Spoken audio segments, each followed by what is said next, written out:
Founded in 1780, what would become Transylvania University was established over a decade before Kentucky even became a state. In 1818, Horace Holley, a Yale-educated minister from Connecticut, took over as president of the fledgling institution.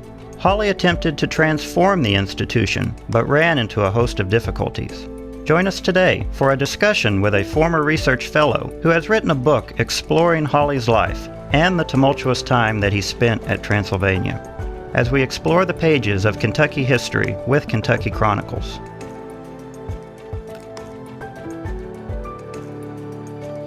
I'm Alan Fletcher, the new associate editor of the Register of the Kentucky Historical Society and the new host of Kentucky Chronicles. I also coordinate our Research Fellows program, which supports researcher visits to our campus from around the world. My predecessor, Daniel J. Burge, has taken a position at another institution. We're sad to see him go, but I'm excited to continue the great work he started. Hosting this podcast on Kentucky history is personal to me. I grew up in the mountains of eastern Kentucky, and I've always been interested in telling the story of a region that is so often misunderstood and reduced to crude stereotypes. I've even had to deal with some of those stereotypes myself along the way. The desire to tell my own story, rather than have others tell it for me, led me to study the history of Appalachia at the University of Kentucky, where I recently completed a PhD. One of the historian's most important jobs is telling a story that is fair, nuanced, and that stays true to the historical record. That's what I hope to do with this podcast. I'm excited to share more stories from the state I have always called home, from Pikeville to Paducah to everywhere in between. I hope you'll join me on this upcoming season of Kentucky Chronicles as we uncover more diverse histories that tell a more complete, a more inclusive history of the Commonwealth. Dr. James P. Cozzens is the president of Kentucky Wesleyan College. He holds a PhD from the University of Kentucky and has published widely on the history of education.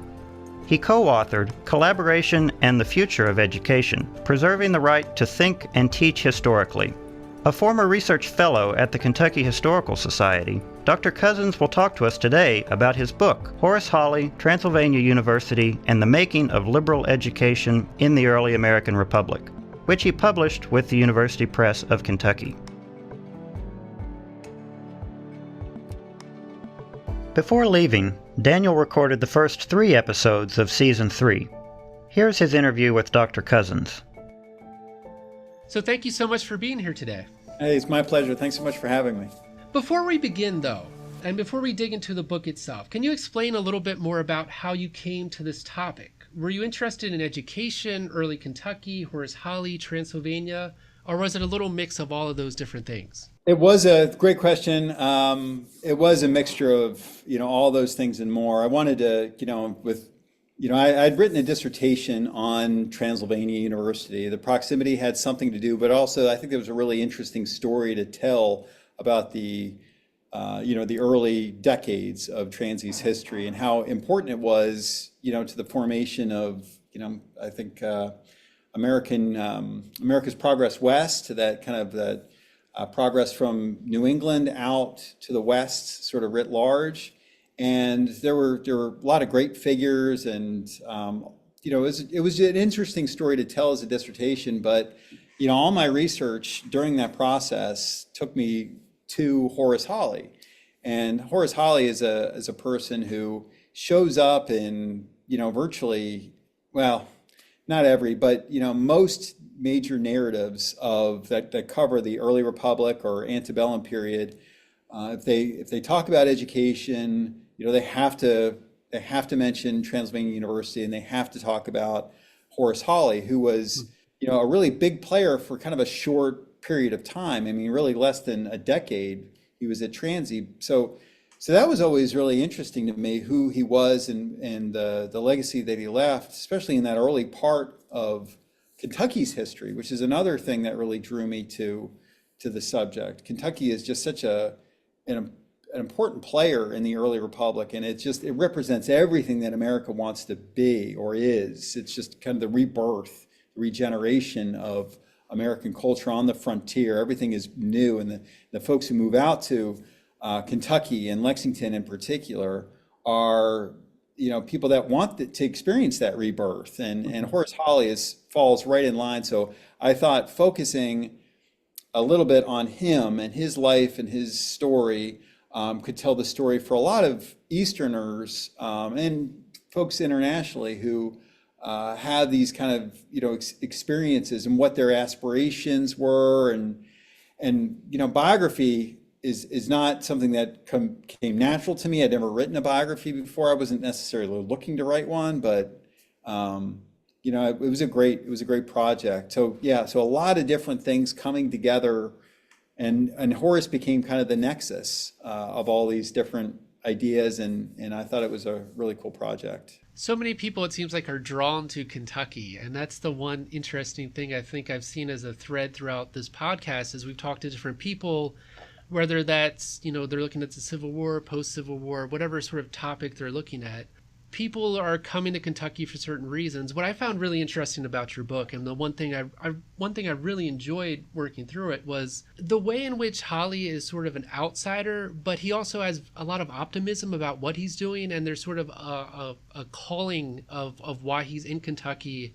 But I think, as you mentioned, also that sort of idea of, okay, it's a fresh start, so it's a way to start something new, but the way to do something really, really well. Which leads me to a question that I would like you to set up and unpack just a little bit, because I think for most of our listeners, we think today, okay, you go, there's public schools available, there's all these sort of educational opportunities available to people today that are provided for American citizens. But if you're talking Kentucky or the United States writ large, early 1800s, what sort of opportunities are available to people? What does sort of the educational system look like in the early 19th century, especially in a place like Kentucky where you don't have a lot of institutions even set up yet? Well, that's a good question. It's a big question. Yeah, no, but it's a really good one. I appreciate it. So I think, there are some statistics that suggest that it was, one of every 1,000 white males was afforded the opportunity for a higher education nationally.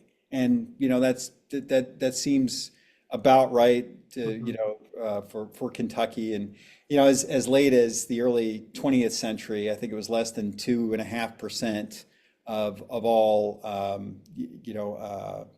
adults were, had some college. So certainly in the early 1800s in Kentucky, very limited opportunities for education. The old field schools, which those kind of one-room schoolhouses that you hear so much about, that's even rare, and that would take a combination of townspeople to get together and be able to afford an itinerant teacher, usually a minister who's using the experience to supplement their income, and it would just be very rudiment. They talk about the rudiments of English or mathematics, maybe some Latin for whatever reason, but it'd be extremely rare, and it would be during those seasons when there was no planting or sowing or reaping of the harvest. So mainly in the winter. The students hated it. The teachers were mean.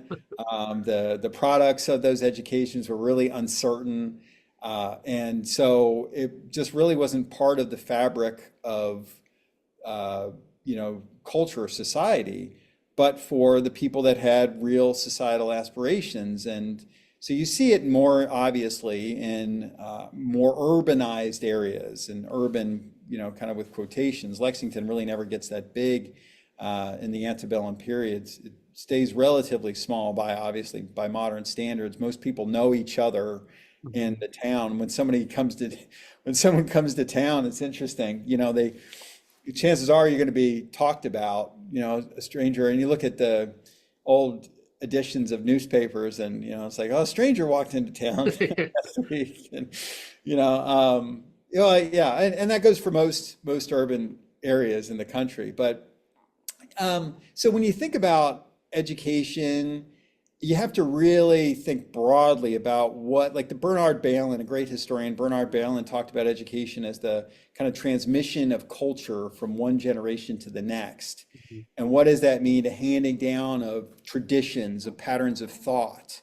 And I think that's a much better way of looking at education rather than just a kind of a school. or a curriculum or learning materials that go on. And if you open up the possibilities, and that is really the history of education, it should be writ large. So you should be able to talk about those traditions, those standards, those values that are passed down over the decades and over the centuries. And that way it really becomes interesting. And in Lexington in particular, and well, I can only really, I'll just focus on Lexington a little bit because that features so broadly in the book, is you have rich intellectual sort of cultural traditions. You do have a good schoolhouse industry, night schools, evening schools. You have female academies, seminaries, and these terms are kind of indistinguishable.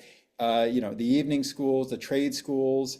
So there is that, but there's also a really rich tradition of apprenticeships that go on, and saddle makers or cordwainers, or that's really where most education is with young adults, young adult white males in particular that are getting an education from merchants or artisans in the town, apprenticing, giving their labor up for free for a period of 3, 5, or 6 years, and then taking on as a journeyman, and then eventually working their way up to a master apprentice. And part of the responsibilities of the master, the apprentice, or the apprenticor, is to provide an education, either to enroll them in a school or to provide some of that reading and writing and arithmetic instruction on their own. Now, how many of them fulfill that obligation is whatever. But if you're an artisan and if you're working in a small town, you're a small business owner, chances are you had to have some facility with arithmetic, with the written word, just to run your business. So it was business training in a real sense. So apprenticeships, and there's great stories about obviously apothecaries that show up, not just in Lexington, but all over Kentucky, apothecary shops, and that's really the center of medical learning. So often, they're dispensing medical knowledge as well as the chemicals themselves, and it takes generations before medicinal training is really rooted into an institutional setting. So, and I think that's a better way to look at education. Is it's not this benighted dark age of kind of a lack of intellect, but it's more of a tug and pull between a culture that says learning is all around us, and it's just something that's absorbed by everyone and experienced in different ways. And here is a formal set curriculum that everyone has to be processed through, different and obviously imperfect. And in this era, one is not necessarily better than the other in some respects. But it's I would say even with the lack of schooling, there is a really rich intellectual tradition in Lexington and Kentucky and in early America, and definitely some of these smaller cities that are coming up. Yeah, there seems to almost be like a hunger for knowledge as well in a lot of places, in the sense of a lot of people seem to want these institutions, which does sort of lead into the question about the subject of the book, Horace Holley. He's not a Kentuckian, and I think that becomes abundantly clear over the course of the book. He has a lot of friction with different people, and it's sort of seen as that outsider. Can you tell us a little bit more about him? What's his background? How does he end up at Transylvania? Because so much of this is him dealing with personalities and people within Kentucky. But can you set the stage for us? What is his background? What leads him to come to Kentucky and Transylvania?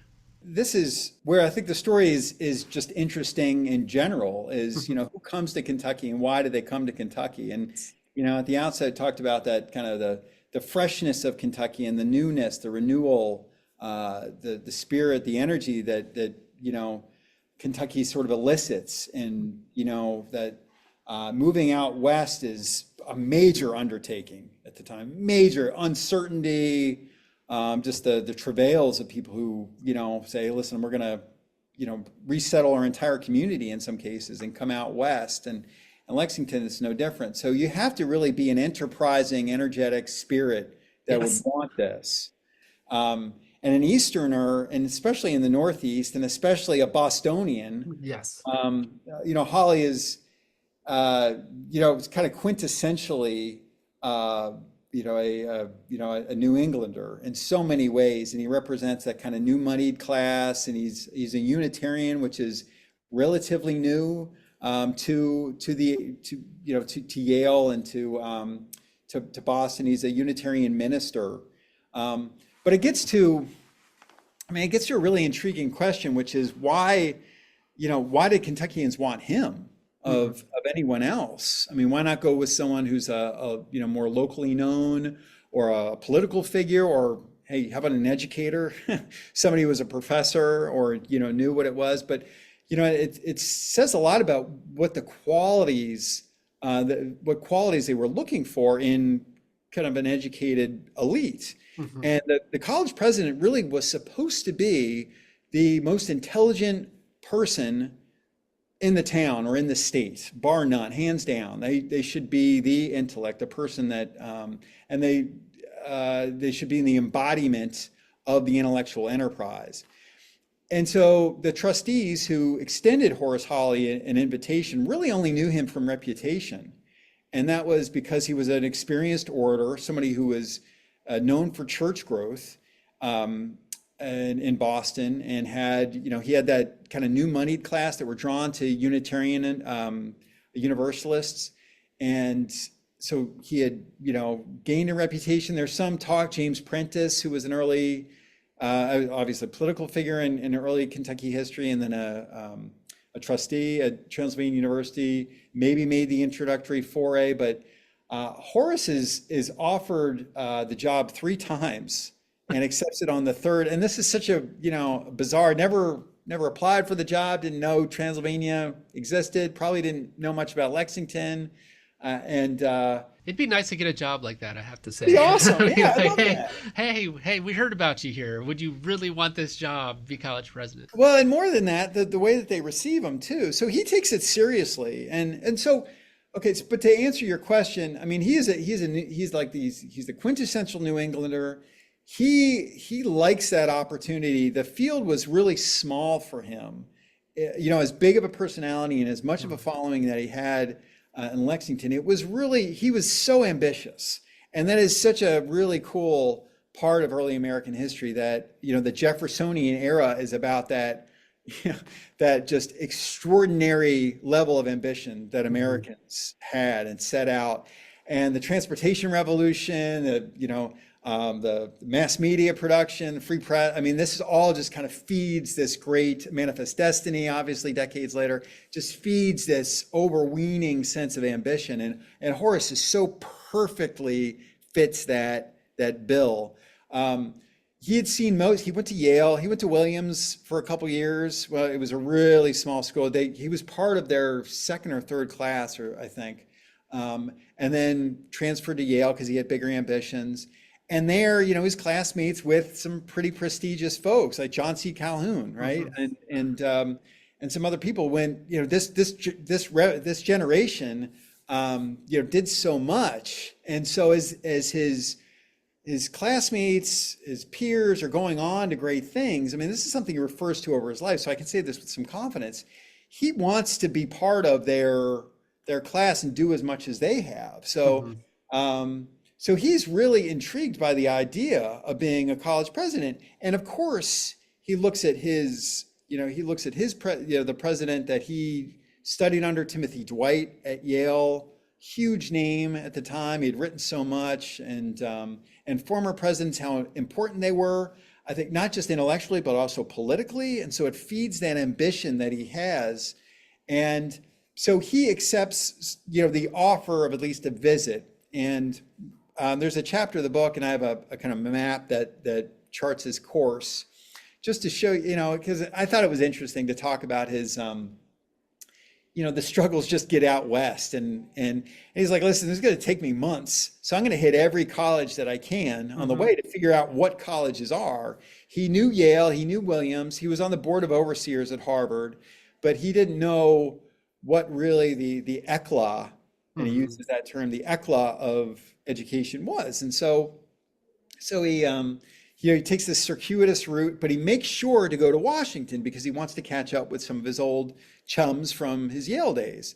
And he talks to Monroe, has a sit down with him, and he writes about it forever. And there's one quote that I can't recall directly off the top of my head, but to paraphrase it, it's something like he's writing his wife and he says, the table which was once so high is now within, view or something. Like he can, his aspirations are within reach, is what he's saying. And like this is his field of importance.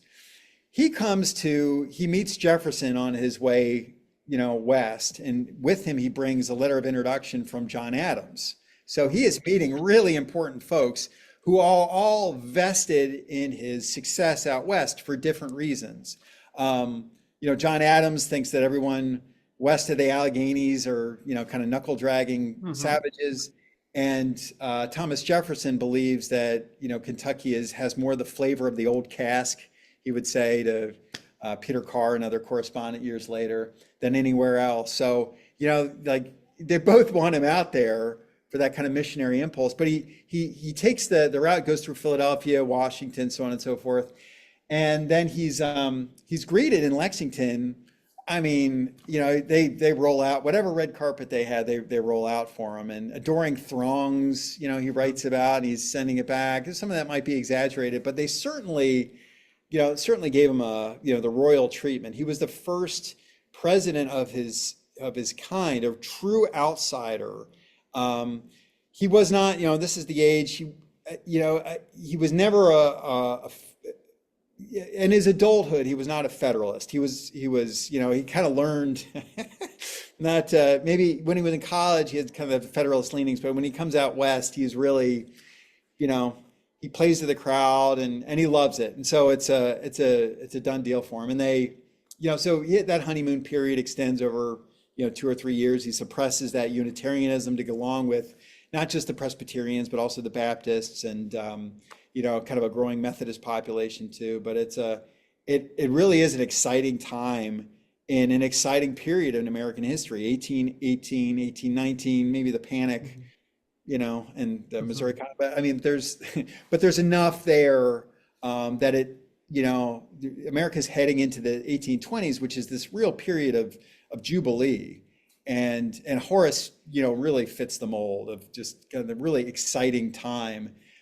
in Kentucky history. So they both needed each other. Horace wanted that kind of newness and the freshness, and Lexington and Transylvania, and they were looking for that kind of the galvanizing kind of surge of enthusiasm that Holley represented. It cracked me up how he would just go, and when he was on that tour, sort of introduce himself to everyone, but he would just be like, oh yeah, I'll go to Monticello, or I'll do, it's just that feeling of like, okay, I'll meet Henry or I'll meet whoever, and he just meets so many people. That was extraordinary to me. That blew me away. I didn't just to meet so many presidents, or at least have letters from them. That's just I love it. The whole letter. I have a little kind of micro history about the letters of introduction, which is a really cool part of American history and really no one talks about. But Jefferson was there the first time, but like he was back in was it Forest Hill, his summer retreat, which I think, oh boy, people are going to listen to this. But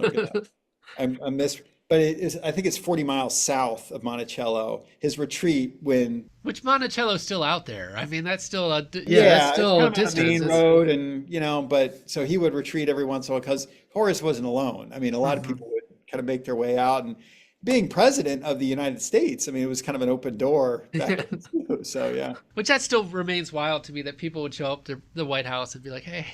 Completely.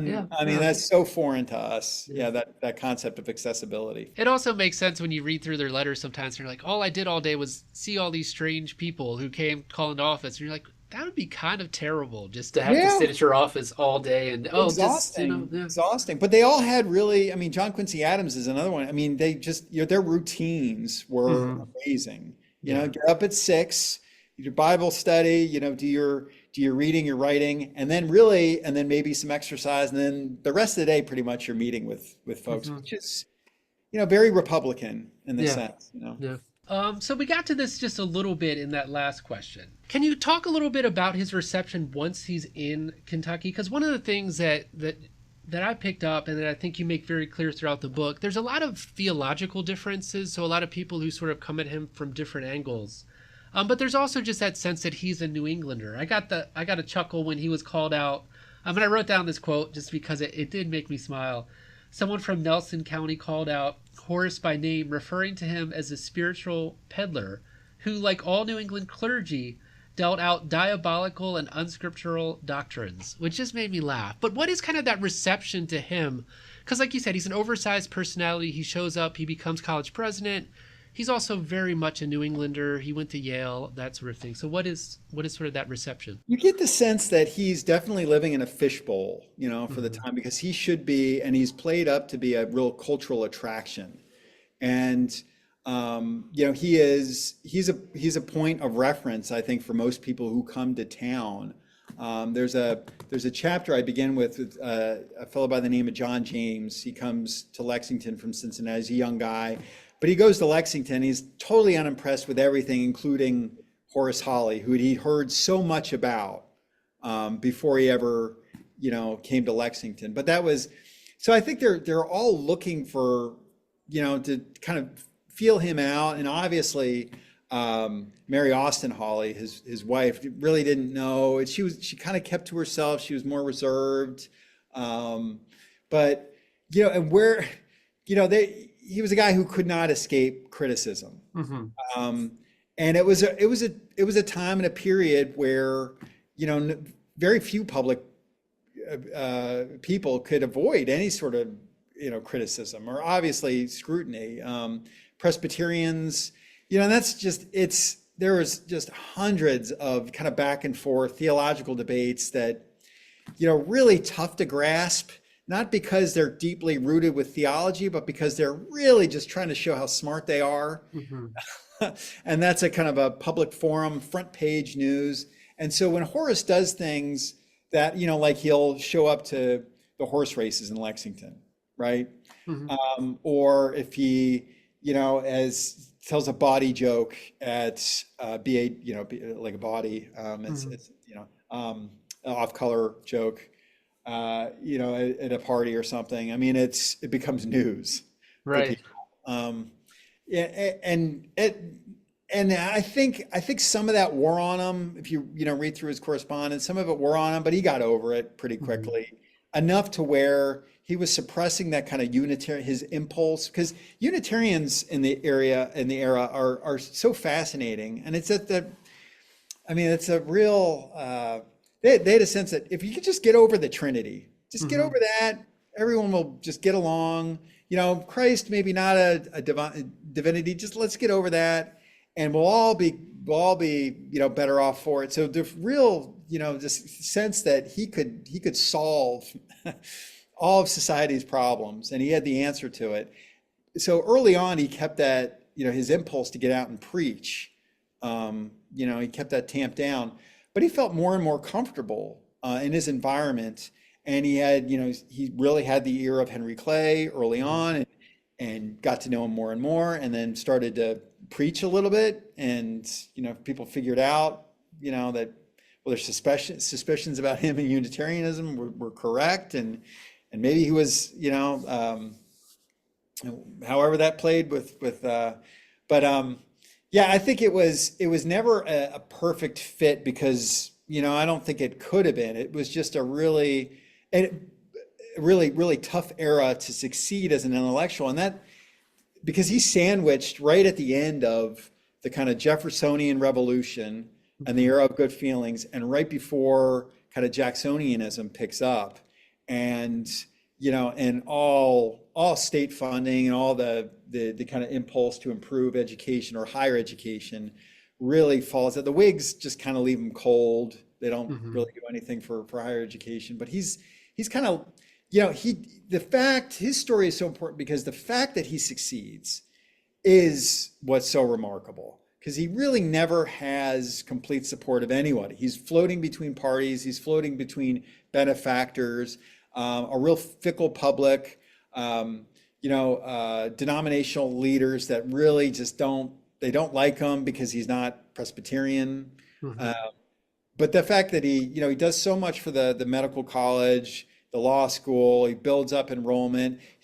And that's ultimately, I hope this is making sense. No, I it mean, does. that's ultimately what, Holley does is he brings in that big personality, that big persona. It wasn't that he was a pedagogical genius or this great entrepreneurial mind or had this great system worked out, but he had so much personality, and he had so much of that cachet value that attracted other people. So enrollment just soars because people are there because they hear of Horace Holley, and then Caldwell, the medical school, kind of afterwards, and it just kind of builds and builds and builds. The fact that Transylvania is not on par today with one of the East Coast Ivies is such a shame, because they had everything. It had everything that it needed to succeed. But obviously, Kentucky in the Civil War really just, Mhm. really raised havoc. And unlike some of the Eastern schools, North Carolina never had that, those benefactors to get it back on its feet. So just kind of sputtered. It's doing really well. Really love the school now, but I mean, it just, it doesn't have a $28 billion endowment. Anyway. Yeah, and that's a small setback nowadays. Yeah, right. That's something you. Yeah, I was really intrigued by the fact that he often wouldn't print his sermons. That was something I'd never thought about before, because I'm familiar with using it as a source if you're looking at especially Federalist or anyone where you just, I mean, those sermons are just they're gold mines for finding stuff, even going back. But I just found it really interesting that he was savvy enough to know maybe that's not the best move at this point in time. So, So careful, and early on, he was a Calvinist before he becomes a Unitarian, and more than that, he's a Hopkinsonian. So he followed Samuel Hopkins, like really hardcore hmm, Calvinism. And then he makes this switch. He starts out as a Calvinist, a congregational minister, and makes this switch to Unitarian. And he burns all his sermons. So it's like he doesn't even, he burns them all. He doesn't want any of it remembered. And even his sermon notes, which Transylvania has copies of, they're just bullets okay. of things. They're not really written out. You really can't get a sense of, it's like God and man, okay?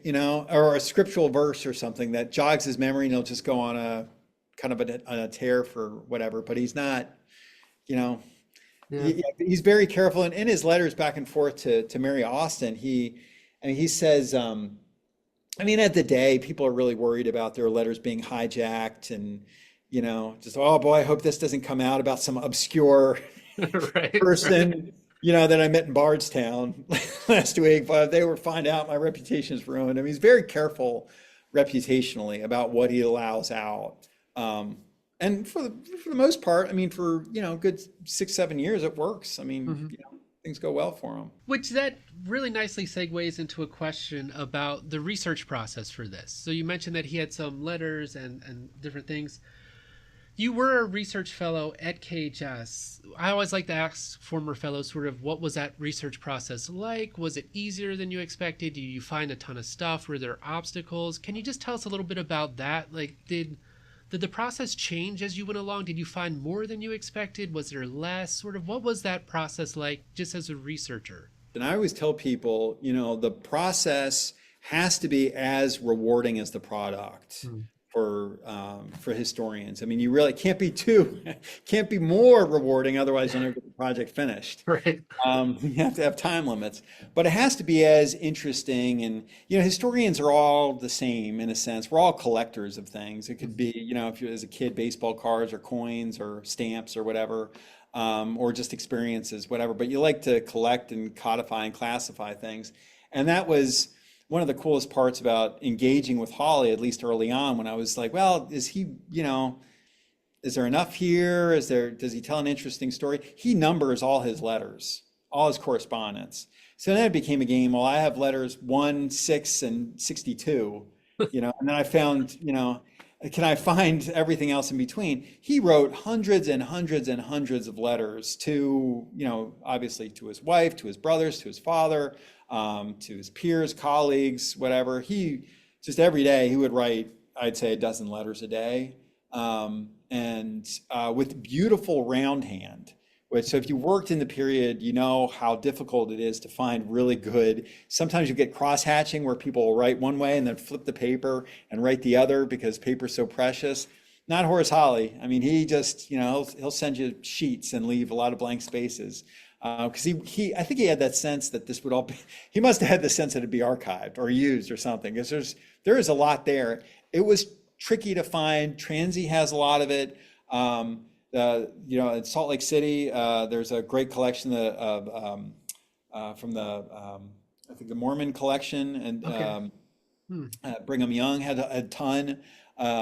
University of Texas at Austin had a lot of papers. The Clements Library in Michigan, and it became okay, how much can I find within? I gave myself 3 years to find as much as I could personal letters of Holley. And I came away with a lot. And the most interesting find, I have to tell the story, was because I knew like his early period, there's some letters when he's a student, whatever, but I was missing, more than I knew there was a lot there. And I just hope it didn't burn up in a fire or whatever. So I don't know what, I was looking at his house, and I just thought, well, maybe, a collection might be misplaced or whatever. He was born in Salisbury, Connecticut, which is in the northeast kind of area there, right bordering New York. And I saw his house, his father's house was sold. I think it was like '03, or maybe earlier than that. But and that the collections had been, it said in this kind of news report, his collections had been, sold. I was like, what? Collections? And I connected with a wonderful archivist at the Salisbury Historical Society who's like, yeah, I have them all. Hundreds and hundreds and hundreds of letters of Holley, not cataloged, just in a nice box, but really, That's yeah, a crazy find. I mean, it's amazing. I was bursting. And then, so she was so sweet, and she photocopied everything and sent it to me. And so that was how I spent, the next, year, was just, sifting through it all and putting in my, gigantic spreadsheets and laying out this carefully, because it was all through his life too. It wasn't just a few years. It was, the last letter he writes to his daughter before he passes was in that collection. And it was incredible. I went out to Salisbury and I met with her, and I got some more letters and more stuff that was out there too. But so that process of just kind of tracking things down and putting together this really intricate piece of a lifetime, and then overlaying that on, some really cool, his biographies are so cool because what they allow you to do is tell so many different stories at the same time. You can tell the big kind of thematic, geographical or historical themed, kind of the migration, the newness that we talked about here. You can also tell, the small stories of, the medical theses at Transylvania University is a really cool kind of, part of what I think should be kind of a standard part of any historical narrative of the period. You got to talk about the theses. Right, Because there are some that exist, the medical theses, some exist at University of Penn at the time, but it's such a unique collection, and it's just, there's a really cool story there. I mentioned the, letters of introduction. There's, the stories of, folks giving each other the doctors of divinities, all these little things that you can tell on the way, but they have bigger context, and you can tell, more about them. But the process itself was just so rewarding. And, it's a life, right? So, I mean, there's a beginning, there's a middle, and an end to everyone's life. But and you can chart, and the first major kind of reading accomplishment of my life, I think, when it was, in my early teens, and I finished Alexander Dumas's the biography of Thomas Jefferson, and they were just phenomenal. But you can see that kind of progression of a person and their thought history and their actions and how they kind of evolve as a human being. And I think that was, what I've always what I really respect and love about biography is how it allows you to tell about the evolution of character. And that was certainly Horace Holley. And you can see that, you start to see comes in, well, he's he's a Federalist, and he's deriding his father for he's making fun of his dad for Jeffersonian leanings, and all farmers are all these benighted, blah, blah, blah. And then, 10 years later, he can't, all these Federalists, and, I can't believe what they were trying to do in Hartford, and, Yeah, it's kind of good he lost some of that Federalist leaning, I guess, because I don't think it would have went over too well in Kentucky. I mean, there are a few that, existed in Kentucky. I mean, I'm in Davis County now. Joseph Davies, Davis was a, ardent Federalist. Anyway, but yeah, they're out there. Yeah, interesting. Yeah, what I enjoy about reading biographies, and I think this is, it goes to the broader sort of things you were talking about, but I just like how it immerses me in the story, and you really just get a sense of, okay, here's these people, but here's all the different events they lived through. Because I think for the one thing, and I do this in my own work, so I can't complain too much, I guess, about it. But if you just look at the U.S.-Mexican War or the Civil War, or just one moment in history, I do think you can kind of parcel it out like, oh, people experienced the Civil War. Yeah, but then they had lives, and you know what I mean? There's still like a whole story. So it's always interesting to me to trace someone who lives through so many different events. And so, I mean, the fact that this guy's, talking to Jefferson, but he's still kind of, there later on. It's a fascinating. And that makes up your life. Your life is not, the times you meet Thomas Jefferson. Right. Or the time that you deliver a great speech. I mean, the rest of your life is, most of it, people are running low grade fevers. I think they're always sick. They're constantly sick. And Mary Austin hated Lexington. She hated Lexington. She wanted to get out. She was constantly running back.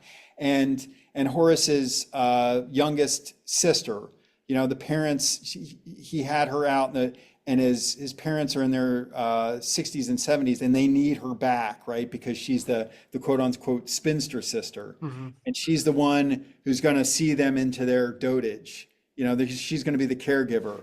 And it's the ambitions of brothers, and his brother Alexander is, one of the, like, DeWitt Clinton's right-hand man, and helps him with the Erie Canal. And that's his major project. And I mean, there's so many different, that are punctuated by these times. To really understand why people do the things that you do, you have to know their entire history, or at least as much of that can become relevant in the span of, I got 100,000 words. Yes. To tell the story, so. Yeah. And there's so much, I feel like, especially with a lot of biographies, it's always difficult when sometimes you get to sections and you feel like there's so much in that particular time period, and then there's fewer things to write about. With Holley, he seemed to just live an interesting life. So I didn't feel like there was any point where you go, okay, he's at home doing nothing for a long period. You just felt like, oh man, he's always doing something. Yeah, I mean, I think that's such a good point, because I really think they had a sense of how, life is finite. And they certainly saw death and dying all around them. I mean, if you look at anyone from the period, I mean, the like infant mortality, and your siblings, and how, I mean, Horace died at 48.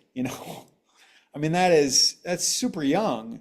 But like, you got to get it in, and you have to fight for survival and for notoriety. They had no sense of, hey, listen, I'm going to be 78 and be on a beach somewhere. Yes, that was not. Like, they're going to get it in, man, and they're going to work hard. They're going to grind it out and get a lot of things accomplished. So, which leads really nicely into one of my final questions. Getting to the end of the book, you just mentioned Holley does not live all that long. I wrote down, seemingly everything goes wrong. Holley gets quite frequently sort of, people go at him, and he eventually decides to leave for New Orleans.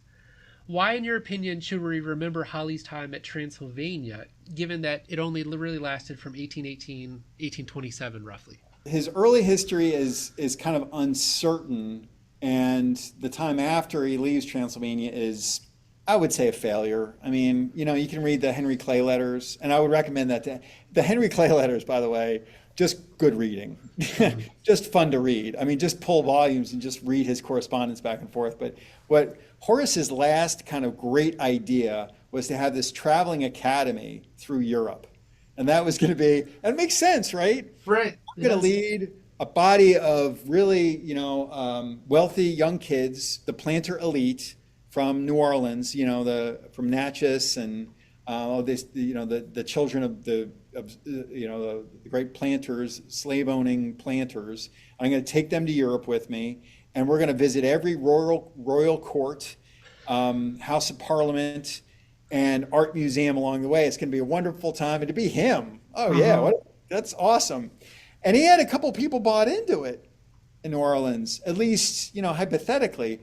And I think the tuition, he was getting a salary of, I think, $5,000 sterling when he left. And in 1825, I think it was 5,000 sterling. Pretty good sum at the time, like hard currency, and then he'd just gotten his inheritance from his father's passing. So he had a little bit to play with, and he could kind of take it on the chin the first couple classes to show that he, but no one else. Henry Clay is like, I'm not going to send Henry Clay Jr. I'm sorry, to this, but that didn't really work out, and so he was kind of retreating. He gets on a boat, a packet ship, I think, in the port of New Orleans, headed back to New England. And that was really going to be the end. I think he was going to try to find a ministerial appointment. Throughout the latter years, definitely 1826 and 1827, he's writing back and forth. He makes a trip back, and he's talking to different churches about an appointment. He can never really land something. He's trying to go back. So I think he was going to maybe move in with his folks or find a place in Boston, try to get settled again. And turns out that he contracted yellow fever before he gets on the ship. And the medical cure, or he sees a doctor, and he's like, well, because he's blistering. He's like, oh, just take a harsh brush to your skin. And anyway, he gets on the boat and passes away. And several other brings yellow fever on the boat with him. It could have been on the boat before, but he definitely brings it on with him. And they deposit his body off the coast of the Dry Tortugas, little islands on the west coast of Florida in the Gulf there. And Mary Austin lives a great life outside of that. I mean, she joins her cousin Stephen F. And she writes the first history of Texas, which is pretty cool. Oh, I did not realize that. That's fascinating. Yeah. Huh. She's awesome and a good writer, really good writer. And so that's why University of Texas at Austin had all her papers. She lives a long life. She's a nanny for a time in New Orleans, and then Stephen F. is like, hey, come out and join me, and continues that push out west. Very ambitious person, and really both of them.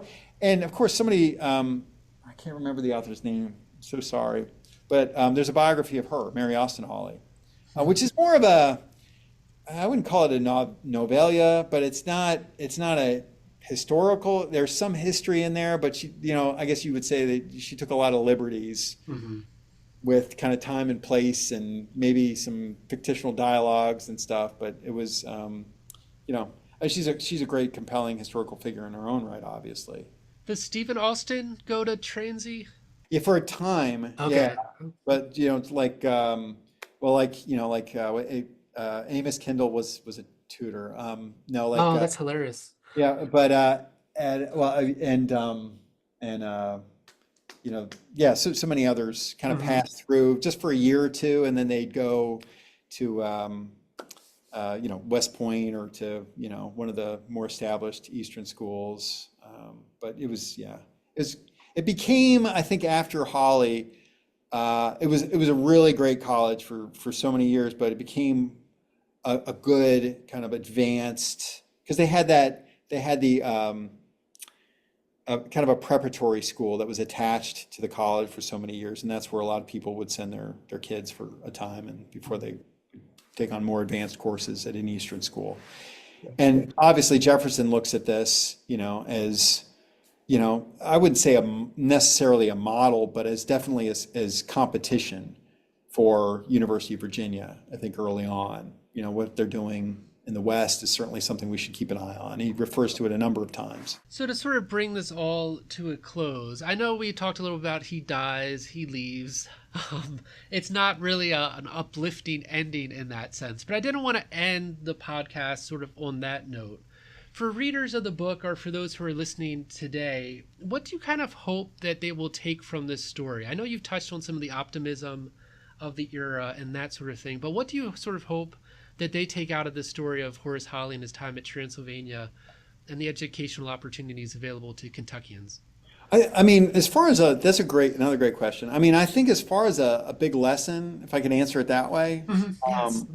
yeah, as far as a big lesson from the book and a lesson from history is, obviously, and I don't mean this to sound trite. I mean, time is short, and do the most good you can in the time and the place where you find yourself, and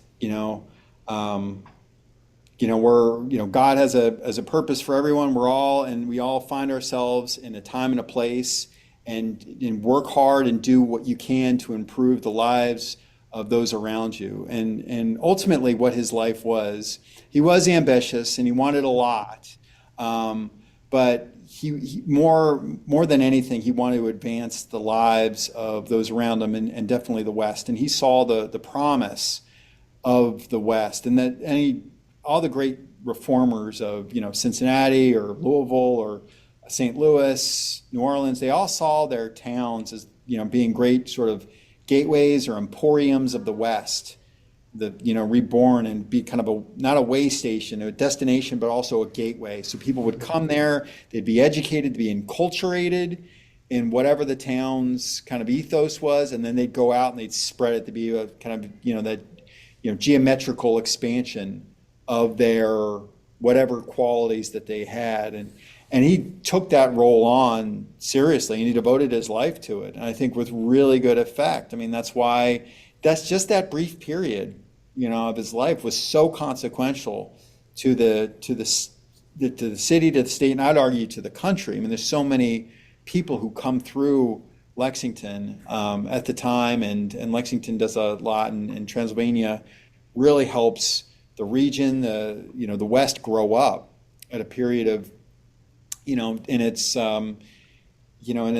early years, and establishes it as a really preeminent location. So I think that's the biggest takeaway from his life. That overweening ambition is good, but it was never totally selfish, I guess, and just he worked for others. I know, reading it somewhat humbled me, because I'm reading it going, wow, this guy he knows a lot, he reads a lot, he writes a lot, and it gives you an appreciation for what they're sort of doing back then, if that doesn't sound too cheesy, in the sense of like what Jefferson and a lot of these people are able to do. It's just impressive in the terms of how seriously they took their education and the opportunities available to people that I think, at least speaking personally, I know we can kind of take for granted today somewhat. Yeah, for sure. And I mean, it's it is humbling, but how serious they took their charges. He was and the responsibility that he felt for Lexington. I mean, he sacrificed. I don't think he put that much time into his kids. He had a boy and a girl, and his daughter went on to marry a prominent attorney in town, and his son, I think, passed in his 50s without having any children or doing much. But so, I mean, he threw his whole effort into him. And the other thing is, obviously, I'm sure you talk about this with other folks in your podcast. I mean, everyone's flawed, according to modern standards. I mean, Horace is no different in that respect.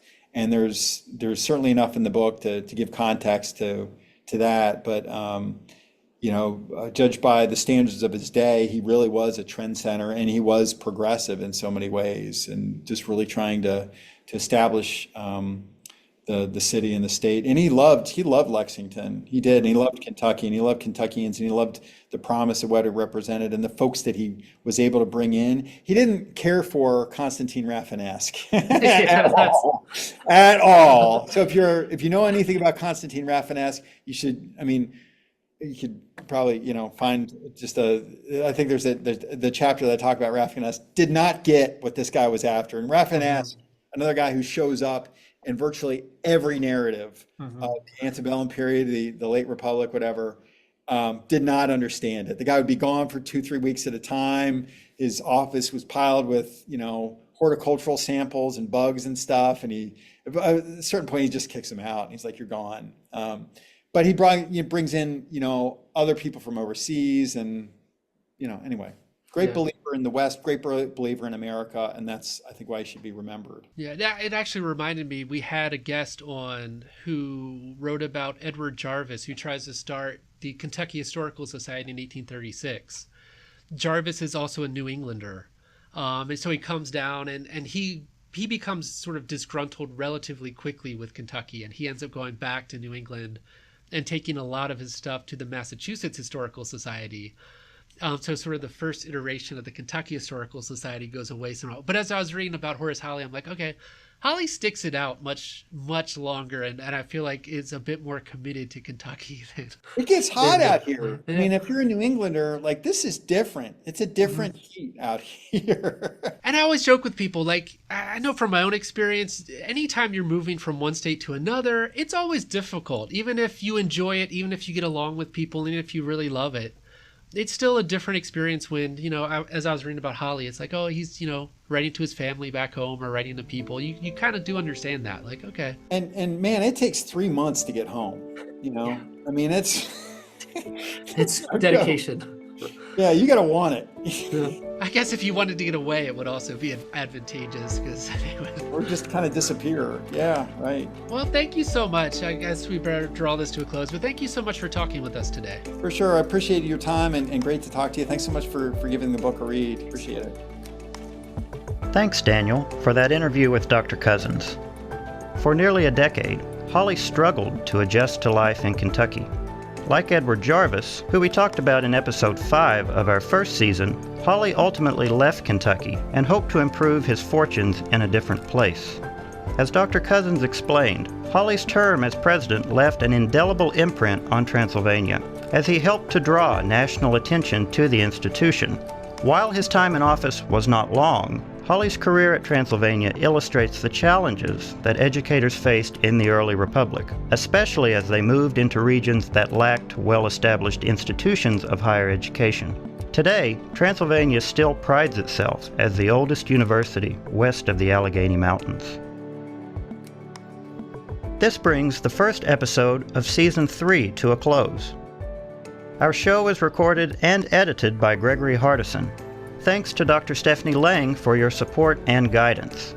Our theme music is used courtesy of Pixabay. To learn more about our publication of The Register, or to learn more about our Research Fellows program, please visit our website, history.ky.gov.